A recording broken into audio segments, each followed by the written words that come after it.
this is Wario again, and today I have a W&W Berkeley Ceiling Fan. It is very similar to the W&W Hawkins, but I used a long down on this one. Can come in a shorter down rod. The only difference is smaller rotor and smaller size blades. I gave it longer pull chains because I had enough material for that. And I made this entirely out of paper flywheel, paper blades, because I have four 52-inch cardboard blades right here. But unfortunately, no cardboard flywheel. I ran out of flywheels made of cardboard, so I had to make paper flywheel for the fan. I'm completely out of cardboard flywheels. Basically, you know how there's cardboard at the bottom of the Y axis. I took it from here and made four 52-inch blades.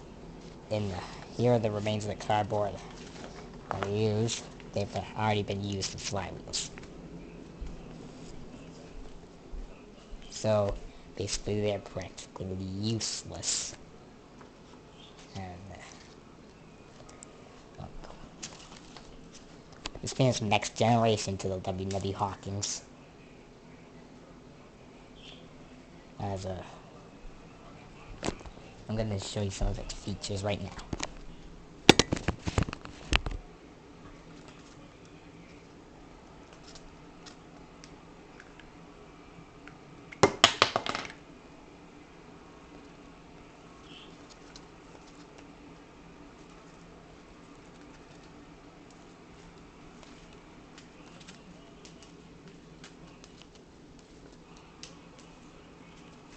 Those of you that are wondering what I'm doing on this,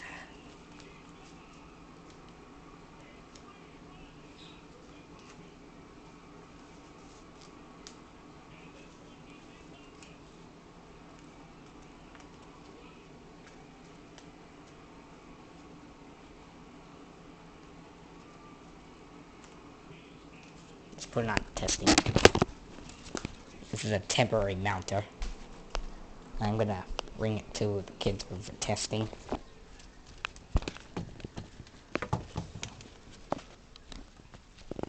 The lamp provides lighting, but not very good lighting.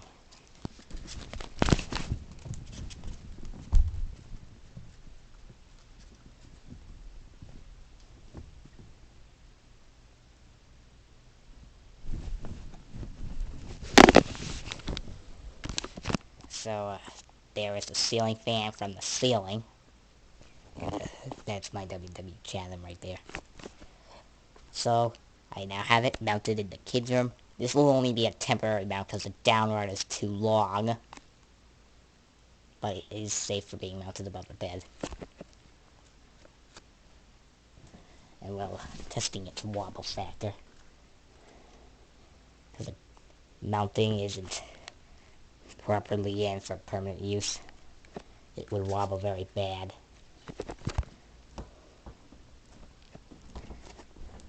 And yeah, paper blades droop, and these blades are not reversible, unfortunately. If you're wondering, this twisty tie right here is because I'm running out of tape to use, and aside, I can use this twisty tie conveniently to be able to lower the light kit in order to change bulbs. This specific ceiling fan supports the GLB bulbs and LEDs as well, because those bulbs don't get hot. Those are the only bulbs it supports, so GLB, which is not very bright at all, and LED, which saves tons of energy, saving you tons of money. It's got kind of a long down rod. I only recommend people with high ceilings buy this ceiling fan, like this. Jam down there is a hugger, so low ceilings are what you use huggers fans for. And two pull chains. The left one right here is the fan, the other one is the light. I'm not sure you can see it because they're kind of thin, but get close up on the pull chains. So I'm gonna quickly pull the light pull chain. I don't have a bulb in yet, so the light's not gonna turn on.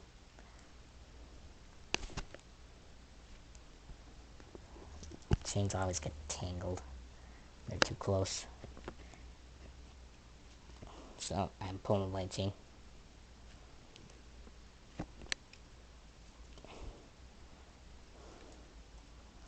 Chains are made of elastic, so they're flexible, but connected to rest here, so eventually after lots of use they might snap.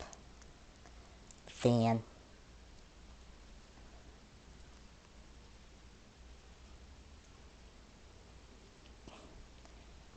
Doesn't have a very good flywheel at all. Doesn't really like to turn.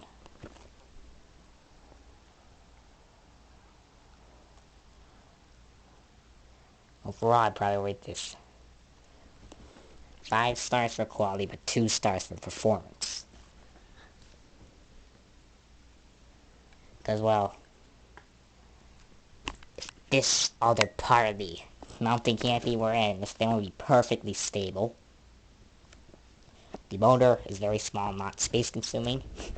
And the downrod, surprisingly, can support the fan's weight. Blades droop a bit though. Pull chains are nice though. And they're very long.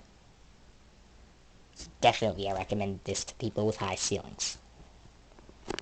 And the light kit bulb can come down so that you can change the bulbs. So it is a 5 out of 5 for quality, but a 2 out of 5 for performance. Because this flywheel doesn't turn very well, and who knows how the light kit will act, because I haven't put in any bulbs yet. Usually I preload these with GLBs. Only W&W offers that though. And if you wonder where that is over there, it's my 3D box paper AC. Summer's kind of over now, so I'm not going to be using that anymore. But well, this is a ceiling fan. I'll get you a down up view.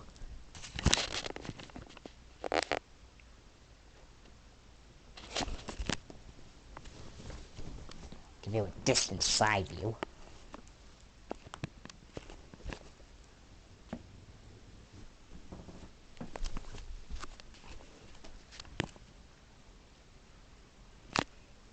You can see the downward's very long.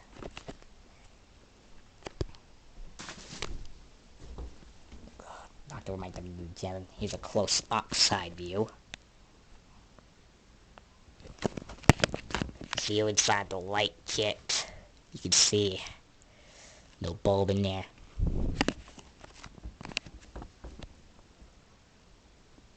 Pull chains. I use triangle W&W pulls for this. Because it's not very convenient making square ones. You always get triangles for making the blades. They're flywheels and circular parts. Here's the downrod. Here is a close-up of the top of the motor and the bottom of the motor, and another close-up view, close-up, top down. So yeah, it's a pretty good quality fan. I'll get you a kind of side view and down-up view.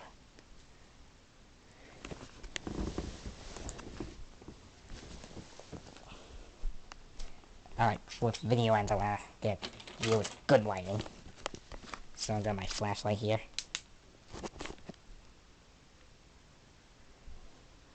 Say that the light kit's on.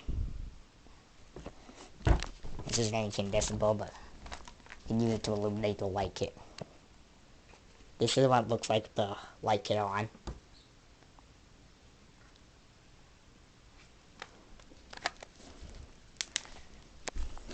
And well, that is basically it.